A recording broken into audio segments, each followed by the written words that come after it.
जी Nepal HD television अब तपाईं सँगसँगै।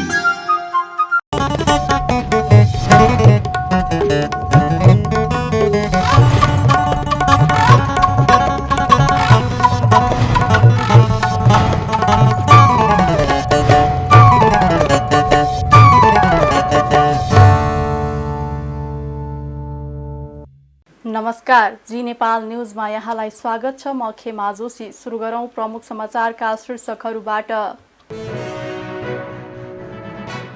पूर्वी क्षेत्रमा आएको बाढी पहिरोका कारण 10 जनाको मृत्यु भएको गृहमन्त्री श्रेष्ठद्वारा जानकारी। बाढी पहिरोका कारण 54 घर पूर्ण रूपमा क्षति भएको उल्लेख। आधारभूत अस्पतालको निर्माण प्रक्रिया अगाडि बढाउन माग गर्दै प्रमुख प्रतिपक्षी नेकपा एमाले स्वास्थ्य मन्त्री बस्नेतलाई बुझायो ज्ञापन पत्र। बजेटका अभावका कारण निर्माणले गति लिन नसकेको उल्लेख। नयाँ स्टक ब्रोकर लाइसेन्स प्रक्रिया अगाडि बढाउन अर्थ समितिको निर्देशन धितो पत्र। व्यापारीलाई मापदण्ड पुगेको अवस्थामा मात्रै अनुमति पत्र दिन अर्थ मन्त्रालय मार्फत निर्देशन दिने निर्णय। भारतको तमिलनाडुमा क्रिप्टो करेन्सीका नाममा 1 अर्ब भारतीय रुपैयाँ ठगी। झण्डै 8,000 जना व्यक्तिसँग ठगी भएको उल्लेख।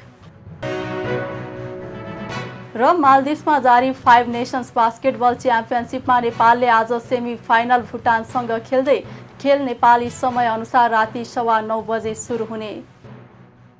अब समाचार विस्तारमा। राष्ट्रपति रामचन्द्र पौडेलको मुटुको चाल कम भएपछि पेसमेकर राखिएको छ।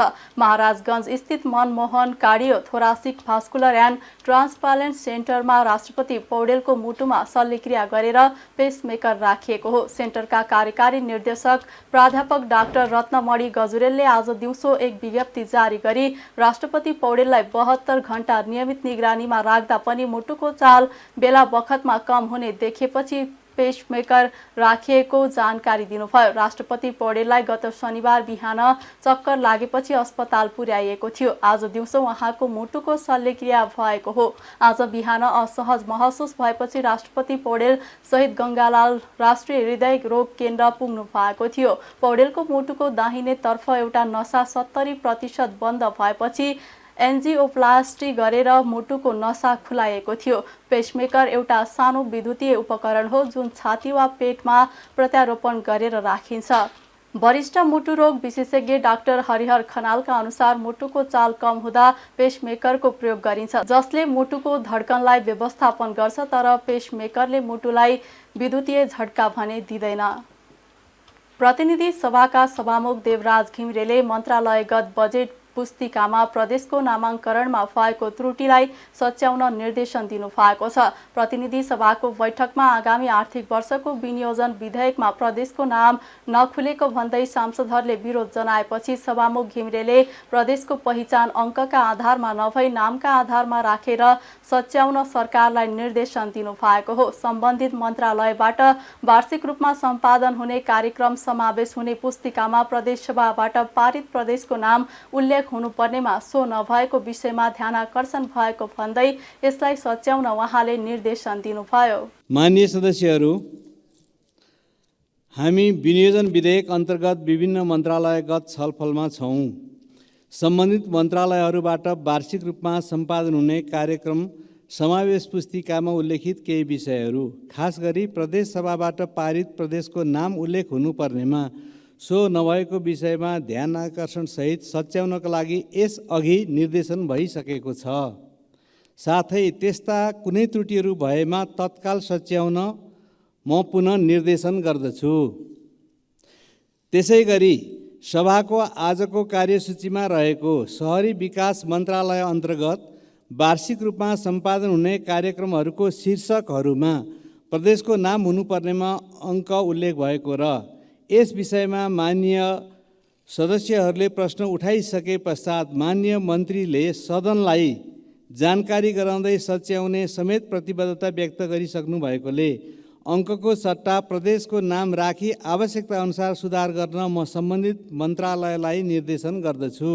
त्यसअघि प्रतिनिधि सभाको मङ्गलबार नै बसेको पहिलो बैठकमा प्रदेशको नामको स्थानमा अङ्क राखिएको भन्दै केही सांसदहरूले विरोध जनाएका थिए। त्यसपछि बैठक 15 मिनेटका लागि स्थगित भएको थियो। संसदको दोस्रो बैठकमा शहरी विकास मन्त्रालय, खानेपानी मन्त्रालय, अर्थ मन्त्रालय र श्रम रोजगार तथा सामाजिक सुरक्षा मन्त्रालय सम्बन्धी विनियोजित शीर्षकमाथि छलफल भएको छ। केही दिन अघि पूर्वी क्षेत्रमा आएको बाढी पहिरोका कारण 10 जनाको मृत्यु भएको छ भने 26 जना बेपत्ता भएका छन्। प्रतिनिधि सभाको मङ्गलबारको बैठकमा प्राकृतिक प्रकोपका विषयमा जानकारी गराउँदै उपप्रधान एवं गृहमन्त्री नारायण काजी श्रेष्ठले मनसुन प्रवेश गरेपछि पूर्वी क्षेत्रमा बढी प्रभाव देखिएको र बाढी पहिरोका कारण 10 जनाको मृत्यु, 6 जना घाइते र 26 जना बेपत्ता भएको जानकारी दिनुभयो। बाढी पहिरोका कारण 54 घर पूर्ण रूपमा क्षति भएको उहाँले बताउनुभयो। विपदको घटनापछि प्रभावित क्षेत्रमा राहत र उद्धारका साथै बेपत्ताको खोजी कार्य तीव्र गरिएको उहाँले बताउनुभयो। उहाँले अवरुद्ध सडक खुलाउनका लागि बेली ब्रिज निर्माण गर्ने कार्यलाई पनि अघि बढाइएको बताउनुभयो। यस वर्ष नेपालमा मिति 80 जेठ 31 गतेबाट मनसुन प्रवेश गरेको छ। यसको असर नेपालको पूर्वी पहाडी जिल्लाहरूमा सङ्खसभा, ताप्लेजुङ, पाँचथरमा बढी देखिएको छ। असार 2 गते रातिदेखिको अविरल वर्षाका कारण बाढी, पहिरो, डुबान लगायतका विभिन्न विपदका घटनाहरूबाट देशको पूर्वी विभागका सङ्खसभा, ताप्लेजुङ, पाँचथर लगायतका जिल्लामा केही व्यक्तिहरूको मृत्यु हुनका साथै केही घाइते र बेपत्ता भएका छन्। विपदका घटनाहरूबाट हालसम्म 10 जनाको मृत्यु, 6 जना घाइते, 26 जना बेपत्ता छन् भने 54 घर पूर्ण रूपमा क्षति भएको जानकारी प्राप्त भएको छ र विवरण आउने क्रम अझै जारी छ। विपदका घटनाबाट निधन हुनुभएका सबैप्रति हार्दिक श्रद्धाञ्जली अर्पण गर्दछु। शोक सन्तप्त परिवारजनहरूप्रति गहिरो संवेदना व्यक्त गर्दछु। उपचार क्रममा रहनुभएका घाइतेहरूको शीघ्र स्वास्थ्य लाभको कामना समेत गर्दछु र सबै बेपत्ताहरूको खोजी कार्यलाई तीव्रता दिएको कुरा जानकारी गराउँछु। यी विपदका घटनाहरूबाट प्रभावितहरूको खोज, उद्धार र राहत वितरण कार्यमा स्थानीय प्रशासन, सुरक्षा निकायहरू, सडक विभाग लगायत सरकारवाला सङ्घीय निकाय, प्रदेश सरकार र स्थानीय तहको समन्वयमा परिचालन भइरहेको जानकारी गराउँछु। अविरल वर्षाको कारण शङ्खसभा, चैनपुर नगरपालिका भएर बग्ने हेबा खोला र पिलुवा खोलामा आएको बाढीका कारण उक्त खोलाको छेउछाउ बस्ने बस्तीहरू प्रभावित भएका छन्। चैनपुर नगरपालिका 4 दोबाने स्थित निर्माणाधीन सुपर हेवा खोला हाइड्रो पावरमा क्षति पुगेको छ। उक्त हाइड्रोमा काम गर्ने 18 जना कामदार र अन्य 2 स्थानका 3 जना गरी जम्मा 21 जना बेपत्ता भएकोमा 3 जनाको जीवितै उद्धार गरी हाल उपचार भइरहेको छ र 1 जनाको शव प्राप्त भएको छ। 7 वटा घर बगाएको छ र 11 वटा घर उच्च जोखिममा रहेको छ। विपद प्रभावित उल्लेखित जिल्लाहरूमा जिल्ला सुरक्षा समिति, जिल्ला व्यवस्थापन समिति, स्थानीय विपद व्यवस्थापन समिति, स्थानीय जनप्रतिनिधि, राजनीतिक दल, नागरिक समाज, स्थानीय जनसमुदाय र सञ्चारकर्मी सहितको संलग्नतामा खोज तथा उद्धारको कार्य भइरहेको छ। पीडित परिवारलाई तत्काल राहत उपलब्ध गराउने प्रक्रिया अगाडि बढाइएको छ। सडक विभागसँगको समन्वयमा मुख्य राजमार्गका केही स्थानमा बेली ब्रिज सञ्चालनको लागि यसको आकलन तथा स्थापना गर्न र मुख्य तथा सहायक राजमार्गहरूमा अवरुद्ध हुनसाथ तत्काल सडक डिभिजनका प्राविधिक र सुरक्षा निकाय परिचालन गरी केही घण्टाभित्रै अवरुद्ध सडकहरू खुलाउन कार्य अगाडि बढाइएको छ। प्रधानमन्त्री लगायतको टोली बाढी प्रभावित क्षेत्रमा स्थलगत अवलोकनमा गएको र मौसमका कारण टुम्लिङ टार बाहेक अन्यत्र जान नसकेको उहाँले जानकारी दिनुभयो। विनियोजन विधेयक 2080 अन्तर्गत अर्थ, शहरी विकास, खानेपानी मन्त्रालय र श्रम मन्त्रालय अन्तर्गतका विभिन्न शीर्षकमाथि 7 जना सांसदले खर्च कटौतीको प्रस्ताव राखेका छन्। मङ्गलबार प्रतिनिधि सभा बैठकमा उक्त मन्त्रालयमाथिको विनियोजन विधेयकका विभिन्न शीर्षकमाथि सांसदहरू डाक्टर स्वर्णिम वाग्ले, प्रेम सुवाल, ठाकुर प्रसाद गैरे, प्रभु शाह लगायतले खर्च कटौतीको प्रस्ताव राख्नु भएको हो। खर्च कटौतीको प्रस्ताव राख्दै सांसद डाक्टर स्वर्णिम वाग्लेले आर्थिक सुधारको नेतृत्व गर्न आवश्यक तयारी नभएको, आर्थिक सम्भावना भएका क्षेत्रमा उल्लेख्य कदम नचालिएको बताउनुभयो। उहाँले बजेटका सिद्धान्त र प्राथमिकतामा तथा नीति तथा कार्यक्रममा उल्लेख भएका कार्यक्रम विनियोजन विधेयकसँग नमिलेको उल्लेख गर्नुभयो। वाग्लेले आर्थिक सुशासन तथा स्वच्छ नियमनको जगमा गतिशील र प्रतिस्पर्धात्मक अर्थतन्त्र बनाउन विश्वसनीय आधार नभएको धारणा राख्नुभयो। एउटा आर्थिक सुधारको नेतृत्व गर्न आवश्यक संस्थागत अभिमुखीकरण र तयारी नभएको मेरो दलिल छ। अर्को, अथाह आर्थिक सम्भावना भएका क्षेत्रहरूमा उल्लेख्य कदम नचालिएकोमा र तेस्रो, आर्थिक सुशासन र स्वच्छ नियमनको जगमा गतिशील प्रतिस्पर्धात्मक अर्थतन्त्र बनाउन विश्वसनीय जग नहालिएको भन्ने मेरा तीनवटा प्रमुख आधारहरू मैले पेश गरेको छु। अब सर्वप्रथम यो आर्थिक सुधारको नेतृत्व गर्न आवश्यक नीतिगत र संस्थागत अभिमुखीकरण नभएको मेरो दलिललाई पुष्टि गर्न चाहिँ मैले यो वार्षिक कार्यक्रम, अर्थ मन्त्रालयको वार्षिक कार्यक्रम नै केलाएँ।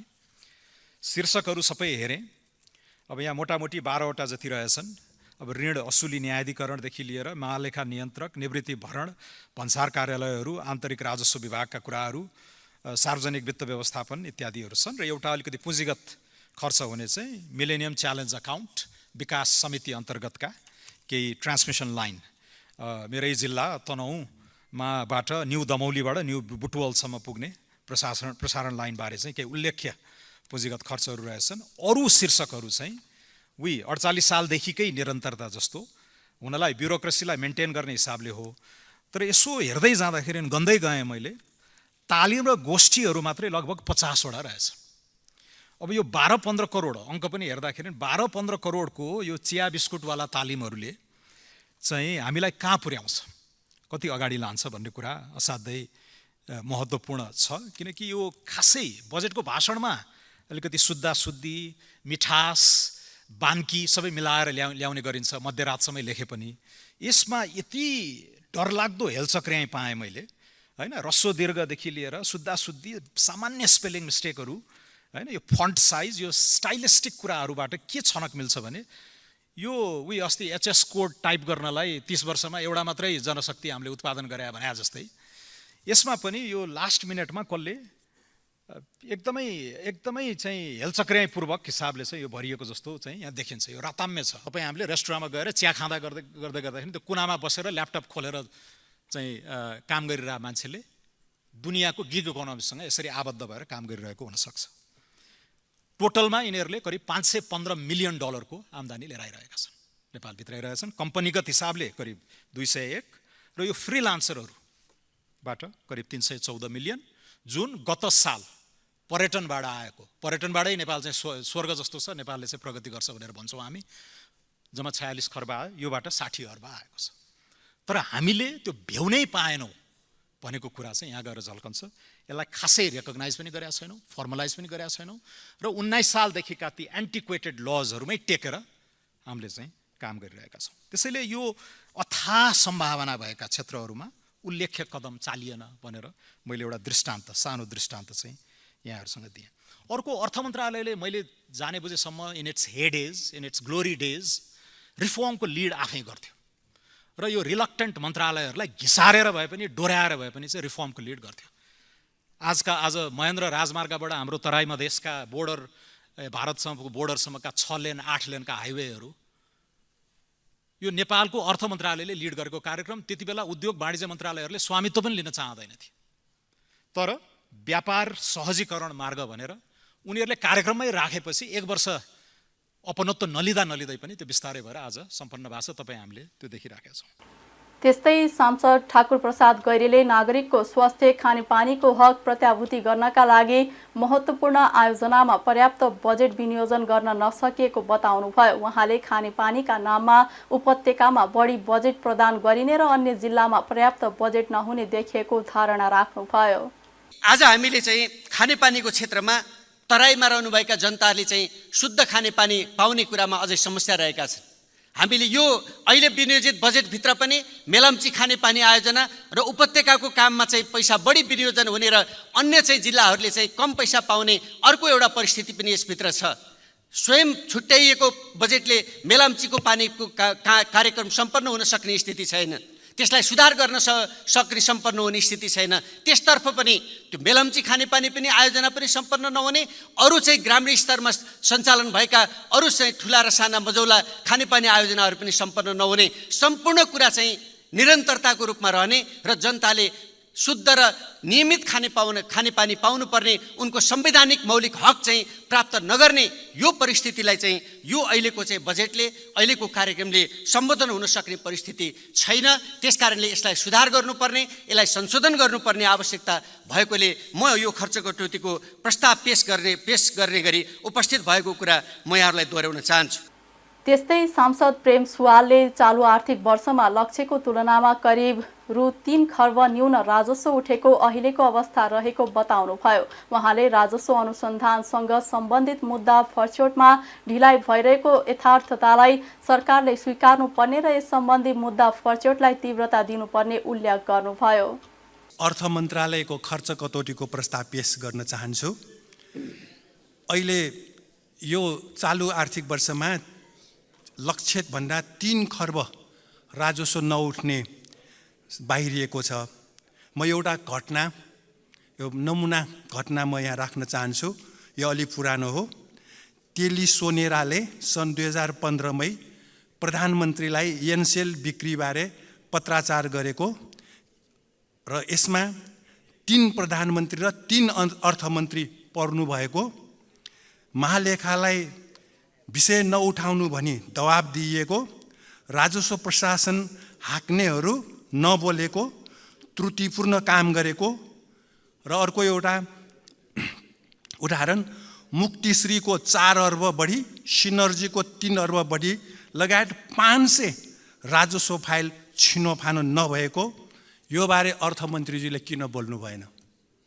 राजस्व कसरी उठ्छ? 3 खर्ब उठेको छैन त, 500 फाइल त उठाउनु पर्ने छ। मैले केही प्रतिनिधिमूलक राखेँ। र अर्को चालु खर्च तत्काललाई 30% सीमित गर्ने र 5 वर्षभित्र यसलाई 20% सीमित गर्नुपर्ने हुन्छ।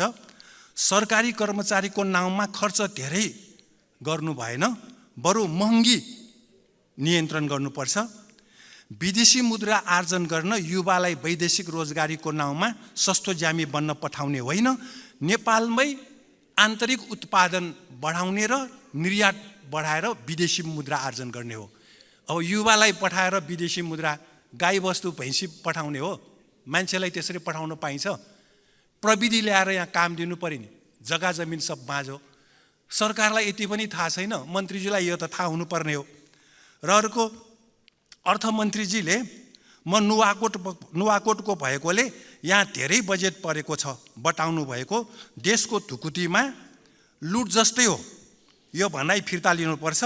नुवाकोटका जनतालाई आवश्यक क्षेत्रमा बजेट राख्नुपर्छ, त्यस्तै देशका अन्य जिल्लामा पनि बजेट राख्नुपर्ने विषयमा अर्थमन्त्रीले नुवाकोटको म भनेर यसरी बोल्न मिल्दैन।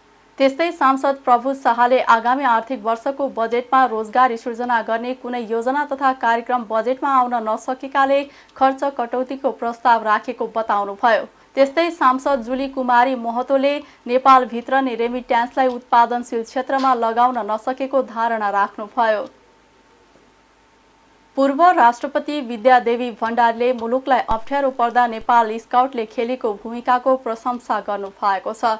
मंगलबार काठमाडौँमा स्काउटको 72औं स्थापना दिवसको अवसरमा आयोजित कार्यक्रममा पूर्व राष्ट्रपति भण्डारीले कोरोना महामारीदेखि प्राकृतिक विपत्तिमा स्काउटले खेलेको भूमिका महत्त्वपूर्ण रहेको भन्दै प्रशंसा गर्नुभयो। उहाँले कोरोना महामारीका बेला चिकित्सक परामर्श सेवा, क्वारेन्टिन निर्माण र सब व्यवस्थापनमा समेत गरेको सहयोग सम्मान व्यक्त गर्नुभयो। साथै प्रदेशमा दक्ष विपद व्यवस्थापन टोली गठन भई विपद प्रतिकार्यमा परिचालन भएको जानकारी पाउँदा हर्ष लागेको उहाँले बताउनुभयो।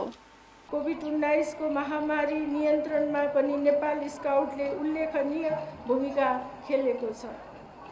नेपाल स्काउटले चिकित्सक परामर्श सेवा, जनचेतना अभियान, आइसोलेसन, क्वारेन्टिन निर्माण, खाद्यान्न वितरण, एम्बुलेन्स सेवाका साथै संक्रमितहरूको सब व्यवस्थापन समेतमा गरेको सहयोगका लागि म सम्पूर्ण स्काउट हरूप्रति सम्मान व्यक्त गर्न चाहन्छु। देशमा आइपर्ने हरेक प्राकृतिक एवं अन्य विपदको समयमा विपद व्यवस्थापन र प्रभावितहरूको उद्धार कार्यमा पनि नेपाल स्काउट सदैव अग्रमोर्चामा रहँदै आएको छ। साथै प्रदेशमा दक्ष विपद व्यवस्थापन टोली गठन भई विपद उद्धार कार्यमा स्काउटहरू परिचालन भएको थाहा पाउँदा मलाई हर्ष लागेको छ। यसका साथै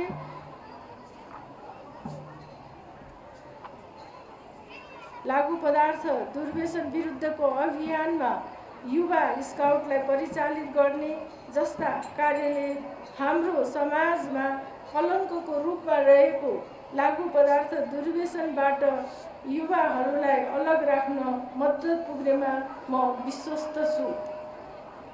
विशेष गरी महिला हिंसा विरुद्धको अभियान, किशोरी स्वास्थ्य सचेतना, महिला उद्यमशीलता र महिला नेतृत्व विकाससँग सम्बन्धित कार्यलाई प्राथमिकताका साथ सञ्चालन गरेकोमा म नेपाल स्काउटसँग अत्यन्तै प्रभावित भएको छु।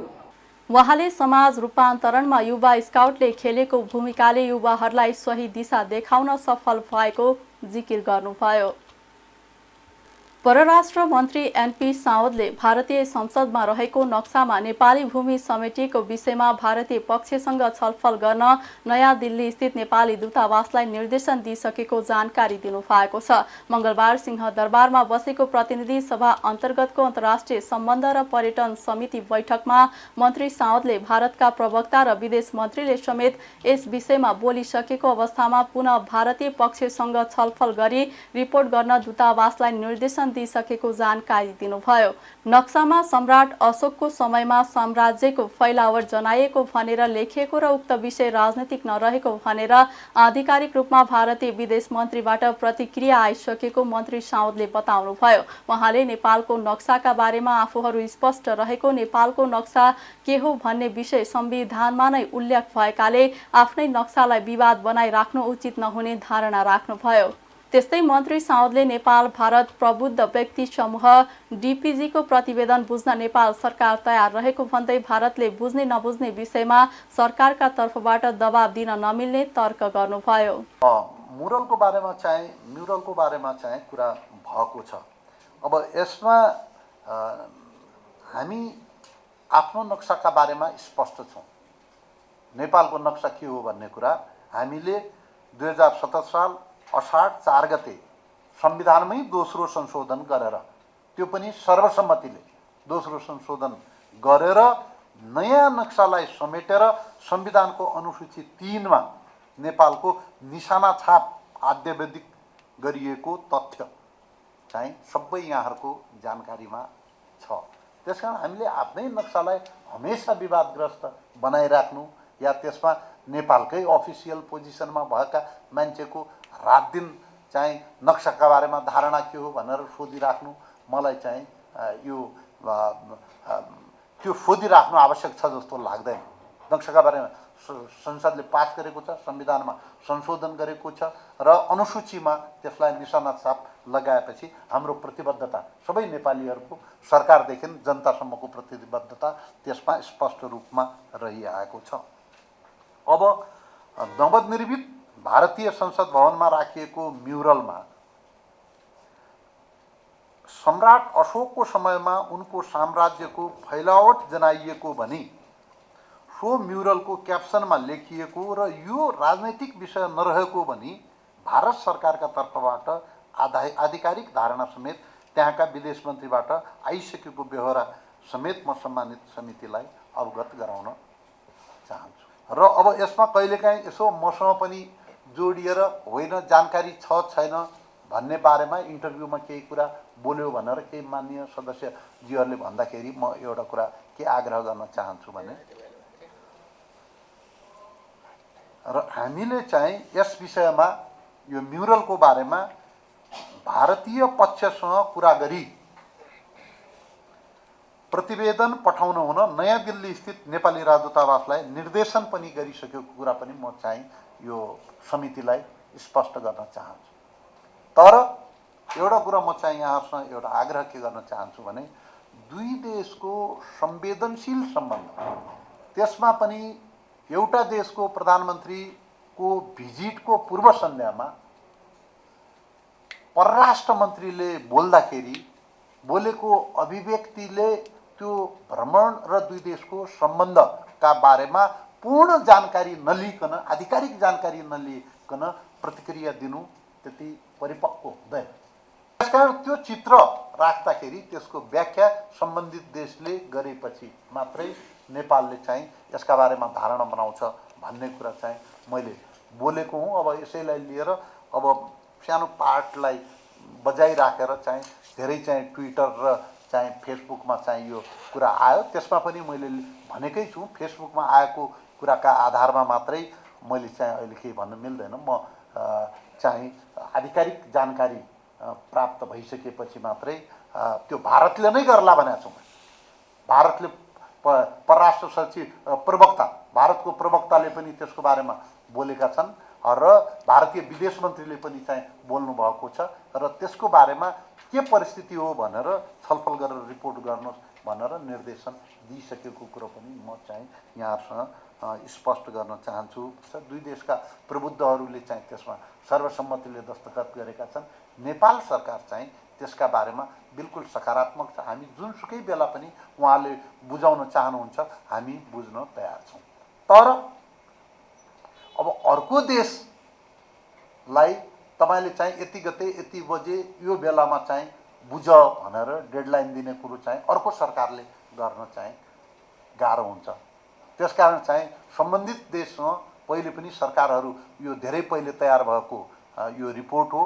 यो सम्बन्धित सरकारहरू पनि नेपाल भारत भ्रमण भइरहेको छ। यो सिलसिलामा उहाँहरूले पनि जिम्मेवार मन्त्रीहरू पनि जानुभएको छ, प्रधानमन्त्री पनि जानुभएको छ। उहाँहरूले छलफल गर्नुभएको होला, उताबाट के जवाफ आयो भन्ने बारेमा उहाँहरूसँग पनि यसो बुझ्न सकिन्छ। यो चाहिँ छलफलको कुरा छ। तर हाम्रो चाहिँ के कुरा हुन्छ, हाम्रो सरकारको अफिसियल स्ट्यान्ड के हो भने त्यो हामी बुझ्न चाहन्छौँ नेपालको सरकारको। उहाँले प्रधानमन्त्रीको भारत भ्रमण सफल रहेको र नेपाल भारत सम्बन्धलाई नयाँ उचाइमा पुर्याउने गरी सहमति र सम्झौता भएको दावी गर्नुभयो। प्रमुख प्रतिपक्षी नेकपा एमाले विगतको सरकारले अघि बढाएको आधारभूत अस्पतालको निर्माण प्रक्रिया अघि बढाउन माग गर्दै स्वास्थ्य मन्त्री मोहन बहादुर बस्नेतलाई ज्ञापन पत्र बुझाएको छ। मंगलबार एमाले स्वास्थ्य तथा जनसङ्ख्या विभागका प्रमुख कृष्ण गोपाल नेतृत्वको टोलीले विगतको सरकारले 396 स्थानमा आधारभूत अस्पतालको शिलान्यास गरे पनि अहिले बजेटका अभावका कारण निर्माणले गति लिन नसकेको भन्दै निर्माण प्रक्रिया अघि बढाउन माग गर्दै स्वास्थ्य मन्त्री बस्नेतलाई ज्ञापन पत्र बुझाएको हो। त्यस्तै एमाले संघीय स्वास्थ्य सेवा ऐन तत्काल ल्याउनु पर्ने तथा जनस्वास्थ्य सेवा ऐन 2075 र जनस्वास्थ्य सेवा नियमावली 2077 को पूर्ण कार्यान्वयन लगायतका 11 बुँदे माग अघि सारेको छ। ज्ञापन पत्र बुझाउँदै एमाले स्वास्थ्य तथा जनसङ्ख्या विभागका प्रमुख कृष्ण गोपाल श्रेष्ठले स्वास्थ्य सेवामा देखिएका समस्या समाधान गर्दै स्वास्थ्य कर्मीलाई देशमै काम गर्ने वातावरण बनाउनु पर्ने धारणा राख्नुभयो। उहाँले स्वास्थ्य जस्तो महत्त्वपूर्ण क्षेत्रमा बजेट कम हुनु उचित नभएको उल्लेख गर्नुभयो। 11 बुँदे हाम्रो ध्यानाकर्षण यो माननीय मन्त्रीज्यूले हामीले लिखित रूपमा बुझाएका छौँ। यसलाई सम्मानपूर्वक ग्रहण गरिसक्नु भएको छ। अब यो 11 बुँदे जुन ध्यानाकर्षण प्रस्ताव आफैमा एउटा स्वास्थ्य मन्त्रालयको लागि एउटा चाहिँ नि भोलिका लागि चाहिँ राम्रो खालको यसले चाहिँ नि मतलब प्रभाव पार्छ भन्ने पनि लागेको छ। योभन्दा पहिला पनि पूर्व स्वास्थ्य विभाग प्रमुख हाम्रो योगेश मन्त्रीज्यूले आफै पनि भन्नुभयो, योगेश भट्टराईजीको नेतृत्वमा पनि हामी त्यस बेला चाहिँ 17 बुँदे एउटा चाहिँ मतलब तत्काल मन्त्रीज्यूले काम गर्नको लागि सहिलोको लागि सुझाव दिइरहेको थियो। त्यो पनि मन्त्रीज्यूको लागि चाहिँ नि मतलब चाहिँ नि आधार पत्र जस्तो हुन्छ। र अहिले यी उठाएका कुराहरू गम्भीर विषय के छ भने माननीय मन्त्रीज्यू, यो हामीले अब सिरियसली लिएन भने हस्पिटलका भौतिक संरचना हुनेछन्, त्यहाँ डाक्टर हुँदैन र डाक्टर सँगसँगै हिँड्ने डाक्टरका सहयोगी नर्सहरू पनि अब विदेश पलायनको यति डरलाग्दो स्थिति छ। यसलाई हामीले चाहिँ डाक्टरहरूलाई नै विशेष मतलब आकर्षण दिएर, विशेष प्रिभिलेज दिएर, विशेष महत्त्व दिएर डाक्टरहरूलाई सुविधा मतलब व्यवस्थापन गर्दै नर्सहरूलाई पनि एउटा चाहिँ विदेश होइन स्वदेशमै आफ्नै मुलुकको सेवा गर्नको लागि उनीहरूलाई यहाँ रहन प्रेरणा दिने एउटा खालि नीतिगत एउटा चाहिँ ढङ्गले पनि हामीले अगाडि बढ्नुपर्ने आवश्यकता छ।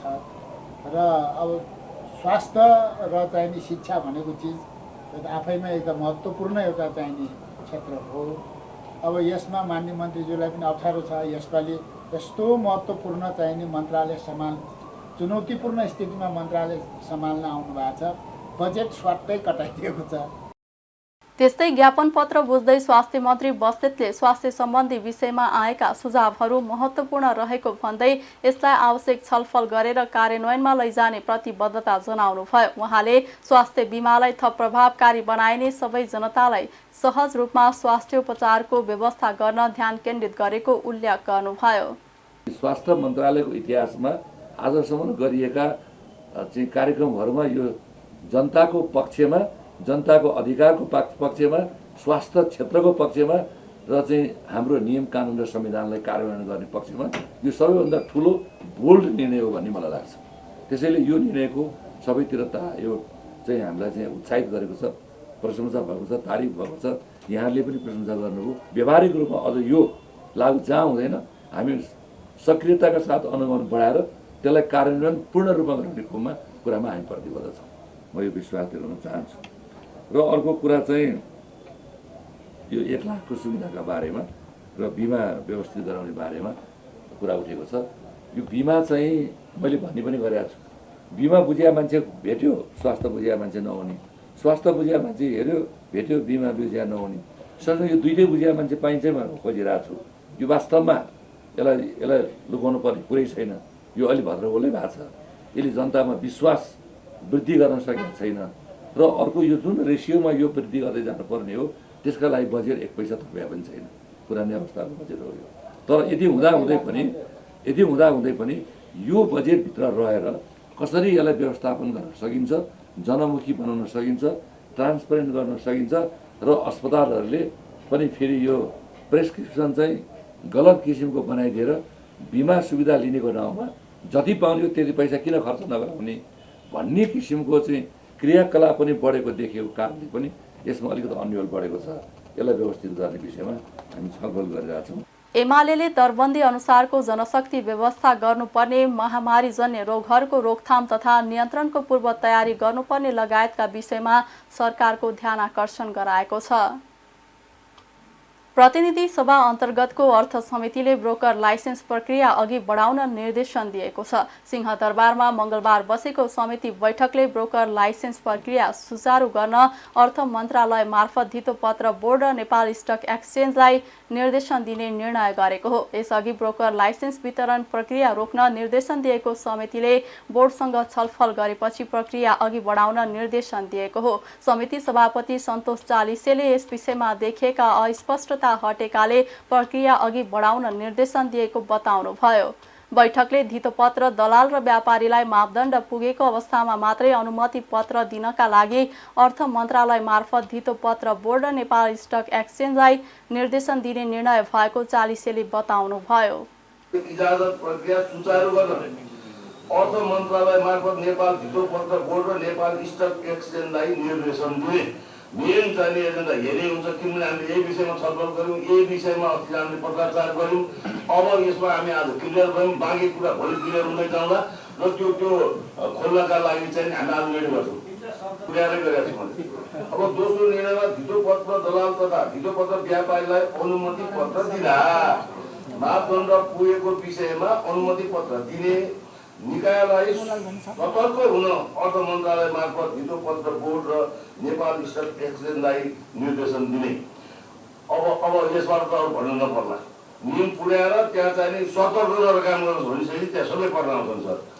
बैठकमा धितोपत्र बोर्डका अध्यक्ष रमेश हमालले तोकिएको मापदण्ड र प्रक्रिया पूरा गरेकालाई अनुमति दिने जानकारी दिनुभयो। अनुमति पत्र दिने निर्णय व्यक्तिगत नभई सञ्चालक समितिको भएको भन्दै पारदर्शितालाई ध्यानमा राखिएको उहाँले बताउनुभयो।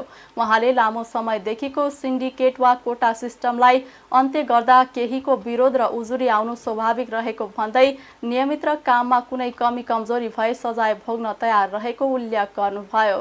र व्यवस्थापनले त्यो मापदण्डलाई चेक गरेपछि त्यो अहिले त्यो जुन चाहिँ व्यवस्थापनको डकुमेन्ट्री पक्षमा म कमेन्ट गर्दिनँ, किन सञ्चालक समितिमा चाहिँ हामीले हेर्ने भनेको चाहिँ ओभरअल बिगर पिक्चरमा व्यवस्थापनबाट आएको कुराहरूलाई हामीले अगाडि बढाउने हो। अहिले व्यवस्थापन साथीहरूलाई क्लियर गरिदिनुहुन्छ, हजुरहरूलाई डिटेलमा 2-3 मिनटमा क्लियर गर्नुहुन्छ, तर म मुख्य प्रक्रियामा गएँ। त्यसकारण बाँकी जुन साथीहरूको जुन निवेदकहरूको प्रक्रिया छ त्यो त उहाँहरूको दायित्व छ। नियमले हामीलाई सबै दायित्व दिएको छ, उहाँहरूको आफ्नो दायित्व पुरा गरेपछि उहाँले पूर्वाधार पुरा गरेको हामीलाई सूचित गरेपछि उहाँलाई पनि न्याय त्यसले पाउने, कसैलाई पनि अन्याय हुने, सबैले पाउने।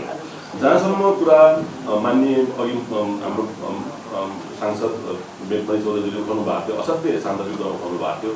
जस्तो यो 3 वर्ष थियो सबै सांसदजीहरू उठाउनु भएको विषयमा सबैको मैले सहमति देखेँ। सबै मान्य सांसदजीहरू 3 वर्षको समिति किन राखियो, यत्रो ठुलो पुँजी किन राखियो भन्ने कुरा मैले आफैले मेरो ओपनिङ स्टेटमा भनेको थिएँ। पुँजी बढी नै छ, म आफूलाई पनि लागेको छ पुँजी चाहिँ चाहिने भन्दा बढी पुँजी राखेको, त्यो राख्नुको नियत मैले अरूलाई प्रश्न पारेको थिएँ।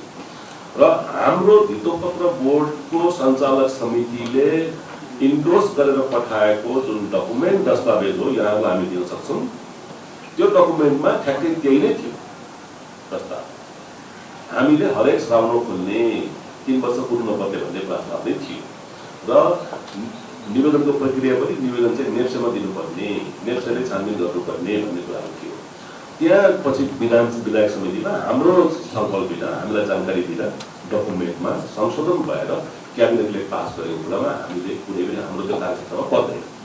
तर यदि मान्य सांसदजीहरूको साथ र त्यस्तो यो सहयोग रह्यो भने यो जुन चाहिँ अहिले एडजस्टमेन्ट हामीले गर्नुपर्ने छ त्यसमा हामी गर्न तत्पर छौँ। यो हाम्रै प्लान, हाम्रो ओरिजिनल प्लान नै हो, हामी त्यो गर्न चाहन्छौँ।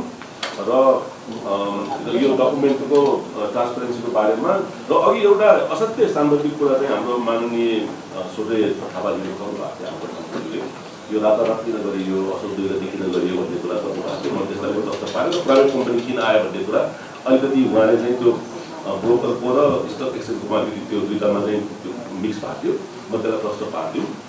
हामीले एकीकृत निर्देशिका जारी गरेपछि सर्टेन समयमा 30 दिनको भित्रमा चाहिँ हामीले निवेदन आह्वान गर्नुपर्छ भन्ने हाम्रो बाध्यात्मक नियमावलीमा व्यवस्था छ। हामीले त्यतिखेर चाहिँ चुनाव छ यो छ भनेर हेर्ने अवस्था हुँदैन, हामीले नियमावली पालनलाई गर्नुपर्छ। हामीले गर्न सक्ने के हो भने ट्रान्सपेरेन्सी र फेयरनेस एकाउन्टेबिलिटीलाई मेन्टेन गर्नलाई हाम्रा प्रणाली के छन् त्यो हेर्नु पऱ्यो। हामीले पहिलोपल्ट नेपालको सार्वजनिक निकायको लाइसेन्सिङ प्रक्रियामा हेल्प डेस्क बनाएका छौँ। कसैको पनि निवेदन चाहिँ रिजेक्ट नहोस् भनेर हामीले हेल्प डेस्क बनाएका छौँ। बैठकमा समिति सदस्यहरूले ऐन र नियममा टेकेर हुने राम्रा कामको सधैँ समर्थन रहने भन्दै विवादित विषयमा स्पष्टताका साथ अघि बढ्नुपर्ने धारणा राखेका थिए। बोर्डका काम कारबाहीहरू पारदर्शिताका साथ अघि बढाउनु पर्नेमा उनीहरूले जोड दिएका थिए। शहरी विकास मन्त्रालयको बजेट सम्बन्धी पुस्तिकामा प्रदेशको नामाकरण नगरिएको भन्दै नेकपा एमाले विरोध जनाएपछि प्रतिनिधि सभा बैठक स्थगित भएको छ। मंगलबार प्रतिनिधि सभा बैठकमा कार्यसूचीमा रहेको शहरी विकास मन्त्रालय अन्तर्गतको विभिन्न शीर्षकमाथिको छलफल सुरु गर्ने क्रममा एमालेका सांसद सूर्य थापाले उक्त मन्त्रालयको बजेट सम्बन्धी पुस्तिकामा प्रदेशको नामाकरण नगरिएको भन्दै छलफलको कार्यसूचीबाट हटाउन माग गर्नु भएको थियो। थापाले आपत्ति जनाएपछि शहरी विकास मन्त्री सीता गुरुङले मन्त्रालयको बजेट पुस्तिकामा त्रुटि भएको भए सच्याइने बताए पनि एमालेका सांसदहरूले सच्याएर आएपछि मात्रै छलफल गर्नुपर्ने अडान राखेका थिए। त्यसक्रममा कांग्रेस मुख्य सचेतक रमेश लेखकले सभामुखले उक्त विषयमा रुलिङ गरिसकेको अवस्थामा आपत्ति नजनाउन आग्रह गरे पनि एमाले सांसद रघुजी पन्तले यसअघि पर्यटन मन्त्रालयको बजेट पुस्तिकामा यस्तै प्रकारको त्रुटि हुँदा छलफलको कार्यसूचीबाट हटाएको भन्दै सभामुखले एकरूपता हुने गरी रुलिङ गर्नुपर्ने माग गर्नुभयो। त्यसपछि सभामुख देवराज घिमिरेले बैठक 15 मिनेटका लागि स्थगित भएको जानकारी गराउनु भएको थियो। त्रिभुवन विश्वविद्यालयका उपप्राध्यापक प्रेम बहादुर चलाउनेको समर्थन गर्दै प्राध्यापकहरूले कीर्तिपुर स्थित उपकुलपतिको कार्यालय अगाडि प्रदर्शन गरेका छन्। चलाउने माथि सांघातिक हमला गर्नेहरूलाई सरकारले उन्मुक्ति दिन खोजिएको भन्दै उनीहरूले प्रदर्शन गरेका हुन्। उपकुलपति कार्यालय अगाडि अनसन सुरु गर्नुभएका चलाउने प्रति समर्थन जनाउँदै प्रगतिशील प्राध्यापक संगठनले प्रदर्शन गरेको हो। चलाउने माथि आक्रमणको विरुद्धमा अदालतमा मुद्दा विचाराधीन रहे पनि सरकारले उक्त मुद्दा नै फिर्ता लिन खोजेको प्राध्यापकहरूको भनाइ छ। यसअघि सोमबार मुद्दा फिर्ता गर्ने निर्णय सरकारले गरेको भन्दै जिल्ला अदालत पुग्दा चलाउनेलाई प्रहरले नियन्त्रणमा लिएर केही घण्टापछि छोडेको थियो। त्यसपछि उहाँ कीर्तिपुर स्थित विश्वविद्यालय परिसरमा अनसन बस्नु भएको थियो। केही समय अघि चलाउने माथि नेभी संघका कार्यकर्ताहरूले सांघातिक हमला गरेर घाइते बनाएका थिए। त्यसपछि चलाउने अदालत जानु भएको थियो। बझाङको केदार सयौं गाउँपालिकामा भएको जीव दुर्घटनामा 2 जनाको ज्यान गएको छ। दुर्घटनामा सुदूरपश्चिम प्रदेशका आन्तरिक मामिला तथा कानुन मन्त्री पृथ्वी बहादुर सिंहकी श्रीमती अमृता देवी सिंह र भाउजू जानकी सिंहको ज्यान गएको हो।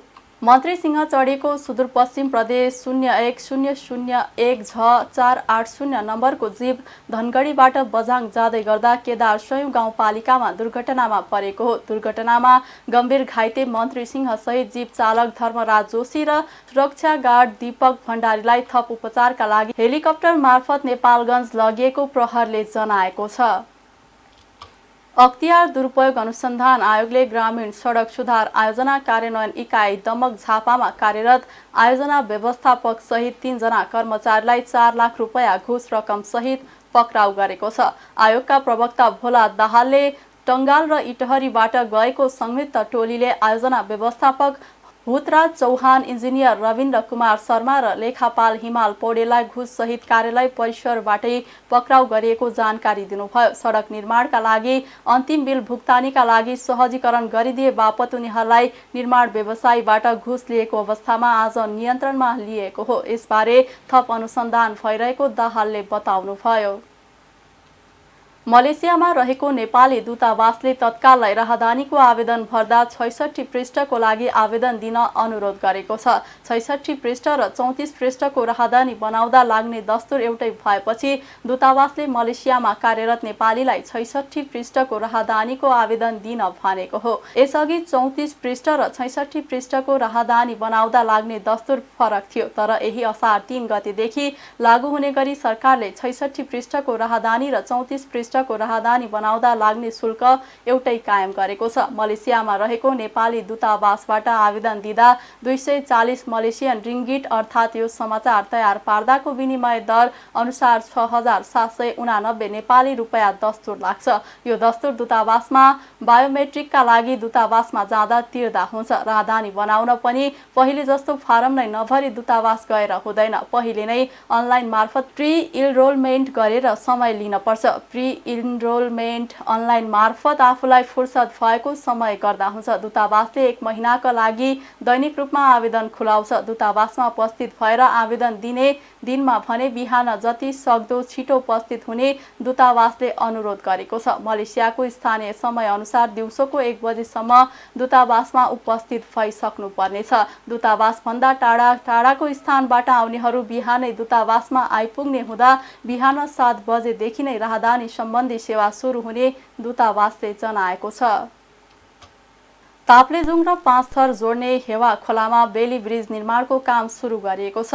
आइतबार आएको बाढीले पुल बगाएको ठाउँमा आजदेखि बेली ब्रिज निर्माणको काम अघि बढाएको हो। बेली ब्रिजको निर्माणको काम धमाधम सुरु गरेको मेची राजमार्ग आयोजना प्रमुख विदुर पोखरेलले जानकारी दिनुभयो। बेली ब्रिज निर्माणका लागि आवश्यक सामग्री निर्माण स्थलमा पुगिसकेको उहाँले बताउनुभयो। आइतबारको बाढीले मेची राजमार्गको ताप्लेजुङ र 5 थर जोड्ने हेवा खोलाको पुल बगाएको थियो। त्यहाँको यातायात आवागमन ठप्प हुँदा बेपत्ता नागरिकको खोजीमा समेत समस्या भएको छ। सोमबार प्रधानमन्त्री पुष्पकमल दाहाल प्रचण्ड, उपप्रधानमन्त्री तथा गृहमन्त्री नारायण काजी श्रेष्ठ, भौतिक पूर्वाधार तथा यातायात मन्त्री प्रकाश ज्वाला, शहरी विकास मन्त्री सीता गुरुङ लगायतले बाढी पहिरोको प्रभावित क्षेत्रको अवलोकन गर्नु भएको थियो। प्रधानमन्त्री प्रचण्डले चाँडो पुल बनाउन सम्बन्धित निकायलाई निर्देशन दिनु भएको थियो। जिल्ला प्रहरी कार्यालय पर्साले विशेष सूचनाको आधारमा विभिन्न ब्रान्डका मोबाइल तथा घडीहरू भन्सार छली चोरी पैठारी गरी भारतबाट नेपाल भित्राई अनाधिकृत रूपमा भण्डारण गरेको अवस्थामा छापा मारी आफ्नो नियन्त्रणमा लिएको छ। शनिबार त्यहाँबाट खटिएको प्रहरी टोलीले खोज तलास गर्दै जाने क्रममा दिउँसो करिब 12 बजेको समयमा वीरगञ्ज महानगरपालिका वडा नम्बर 32 बदन नगर बस्ने मनोज शाहको घरमा कोठा भाडामा लिई भारत बिहार पूर्वी चम्पारण बिसुनपुर पोस्ट अमवा बिसुनपुर बस्ने वर्ष 33 को मनोज कुमारको कोठामा कानुनी रीत पुर्याई खानतलासी गर्दा उक्त कोठाबाट एप्पल मोबाइल थान 92, रेडमी 9 थान 97, ओप्पो थान 79, भिभो 910 थान, वन प्लस 92, सामसुङ 913 थान, रियलमी 92 थान, टेक्नो 910 थान, टेक्नो पोभा 91 थान, एयरटेल 91 थान, टेक्नो क्यामोन 91 थान, पोको 91 थान गरी जम्मा 959 थान मोबाइल र टाइटन घडी 9114 पिस, सोनाटा घडी 95 piece, high figure 912 piece, Fastrack 954 गरी जम्मा 9185 पिस घडी, जम्मा 19,14,000 बराबरको घडी तथा मोबाइलहरू सहित निज मनोज कुमारलाई आवश्यक कारबाहीको लागि आजै वीरगञ्ज भन्सार कार्यालयमा बुझाएको कुरा प्रहरी नायब उपरीक्षक दीपक गिरीले बताउनु भएको छ। अब अर्थ समाचार। हिजो सामान्य घटेको शेयर बजार आज दोहोरो अङ्कले घटेर राताम्य भएको छ। शेयर बजार परिसूचक नेप्से आज 26.56 अङ्कले घटेर 2064.83 बिन्दुमा झरेको छ। लगानी, उत्पादन र व्यापार समूहको शेयर सामान्य बढे पनि अरू सबै समूहको शेयर ओह्रालो लागेको छ। जलविद्युत विकास ब्याङ्क र बीमा समूहको शेयर उच्च अङ्कले घटेको छ। बजारसँगै कारोबार रकम पनि घटेको छ। 268 वटा कम्पनीका 1,07,92,000 किता शेयर 4 अर्ब 11 करोड रुपैयाँमा कारोबार भएका छन्। सबैभन्दा धेरै निफ्राको 20 करोड 57 लाख रुपैयाँको शेयर किनबेच भयो। आज सबैभन्दा धेरै युनिक नेपाल लघुवित्तको शेयर 10% घटेको छ। समग्रमा बजार राताम्य भएको दिन आज सिटी होटल, बीपीडब्ल्यू लघुवित्त र इङ्वा खोला जलविद्युत कम्पनीको शेयर सबैभन्दा धेरै 10% बढेको छ। अब अन्तर्राष्ट्रिय समाचार। भारतको तमिलनाडुमा क्रिप्टो करेन्सीका नाममा 1 अर्ब भारतीय रुपैयाँ ठगी भएको पाइएको छ। तञ्जावुर जिल्लाको कुम्भकोणममा क्रिप्टो करेन्सीमा लगानी गरेका झण्डै 8,000 जना व्यक्तिसँग 1 अर्ब भारु ठगी भएको खुलेको बीबीसी हिन्दीले जनाएको छ। ठगीमा संलग्न 5 जना फरार रहेका र उनीहरूको कार्यालय 5 महिनादेखि बन्द रहेको खबरमा उल्लेख छ। पीडित मध्येका एक अमानुल्लाहका अनुसार उनका एक साथी 2 वर्ष अघि घर आएका थिए, जसले क्रिप्टो करेन्सीमा 1 लाख रुपैयाँ लगानी गरेमा मासिक 15,000 रुपैयाँ दिने बाचा गरेका थिए। अमानुल्लाहले साथीको सल्लाहमा 2 लाख रुपैयाँ लगानी गरेर आफूले भने जस्तै पहिलो महिनामा 30,000 रुपैयाँ पाए। त्यसपछि उनी आफै पनि मान्छेलाई लगानी गराउने अभियानमा जोडिएका थिए, तर बिस्तारै उनीहरूले मान्छे ठगी गर्न थाले। यस घोटालाको शिकार 98% मुस्लिम महिला हुन्, जसले आफ्नो बचत क्रिप्टो करेन्सीमा लगानी गरिरहेका थिए। पीडितहरूले उजुरी दिएपछि प्रहरी नायब उपरीक्षकको नेतृत्वमा विस्तृत अनुसन्धान सुरु भएको प्रहरीले जनाएको छ। अब खेल समाचार। माल्दिभ्समा जारी 5 नेसन्स बास्केटबल च्याम्पियनसिपमा नेपालले आज सेमी फाइनलमा भुटानसँग खेल्दैछ। लिग चरणको पहिलो खेलमै भुटानसँग पराजित भएको नेपालका लागि त्यो हारको बदला लिने अवसर छ। नेपाल र भुटान बीचको खेल नेपाली समयअनुसार राति 9:15 बजे सुरु हुनेछ। भुटानसँग पराजित भए पनि नेपालले त्यसपछि लगातार 3 खेल जित्दै लिग चरणको शीर्ष स्थानमा रहेर सेमी फाइनलमा स्थान बनाएको छ। नेपालले 7 अङ्क जोड्दा भुटानले 6 अङ्क जोडेर चौथो भएको थियो। च्याम्पियनसिपमा लिग चरणमा नेपाल भुटानसँग 61-55 ले पराजित भएको थियो, तर त्यसपछि नेपालले पाकिस्तानलाई 66-62 ले हराएर पहिलो जित दर्ता गर्यो।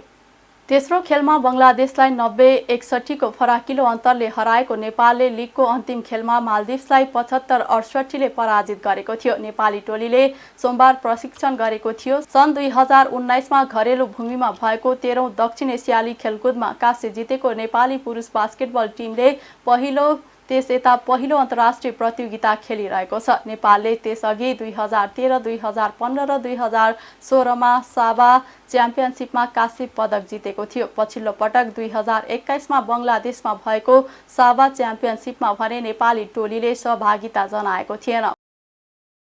खेल समाचारसँगै हामी जी नेपाल न्युजको अन्त्यमा आइसकेका छौँ। जाँदा जाँदै प्रमुख समाचारका शीर्षकहरू पुनः एकपटक। पूर्वी क्षेत्रमा आएको बाढी पहिरोका कारण 10 जनाको मृत्यु भएको गृहमन्त्री श्रेष्ठद्वारा जानकारी। बाढी पहिरोका कारण 54 घर पूर्ण रूपमा क्षति भएको उल्लेख। आधारभूत अस्पतालको निर्माण प्रक्रिया अगाडि बढाउन माग गर्दै प्रमुख प्रतिपक्षी नेकपा एमाले स्वास्थ्य मन्त्री बस्नेतलाई बुझायो ज्ञापन पत्र। बजेटका अभावका कारण निर्माणले गति लिन नसकेको उल्लेख।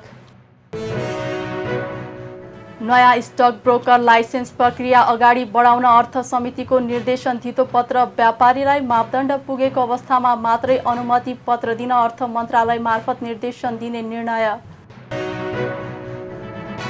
भारतको तमिलनाडुमा क्रिप्टो करेन्सीका नाममा 1 अर्ब भारतीय रुपैयाँ ठगी। झण्डै 8,000 जना व्यक्तिसँग ठगी भएको उल्लेख। र मालदिभ्समा जारी 5 नेसन्स बास्केटबल च्याम्पियनसिपमा नेपालले आज सेमी फाइनल भुटानसँग खेल्दै। खेल नेपाली समय अनुसार राति 9:15 बजे सुरु हुने। प्रमुख समाचारका शीर्षकसँगै अहिलेका लागि जी नेपाल न्युज सकियो। ताजा समाचार र मनोरञ्जनका लागि जी नेपाल 4K टेलिभिजन हेर्दै गर्नुहोला। नमस्कार।